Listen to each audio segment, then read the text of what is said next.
নিজের বিয়ে উপলক্ষে বিয়ের ১ বছর বাদে যদি নতুন গিফট পাওয়া যায় কেমন হয় বলো তো? তাও কিন্তু যে সে গিফট নয়, সোনার বালা বলে কথা। তবে শুধু যে গিফটটা শেয়ার করব তা কিন্তু নয়। আসলে আমাদের বাড়িতে সমস্ত রিলেটিভরা একসাথে লোকে হলে নাটক কি করে। খুনসুটি হয় চলো সেটা এক ঝলকে দেখে নেওয়া যাক। কি বলবো? না না দিও না দিও না দিও না দিও না। সত্যি দিও না দিও না দিও না দিও না। হয়েছে? ভালো। ওই প্লেট হয়ে গেল। খা খা খা। খা নেই খা। ও কয়দিন তাই তো দেখছি। আমার ছেলেটাকে আমার ভালোবেসো, শ্বশুর শাশুড়িকে খুব ভালোবেসো। তোমরা তোমার মাথার উপরে শ্বশুরকে ভালোবেসে বাবুকে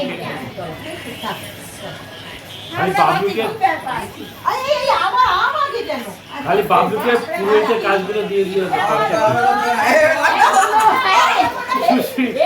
আমাদের বাড়িতে এরকম খুনসুটি মজা আনন্দ তো চলতেই থাকবে। তোমাদের কেমন লাগলো সেটা কমেন্টে জানাতে ভুল করো না কিন্তু।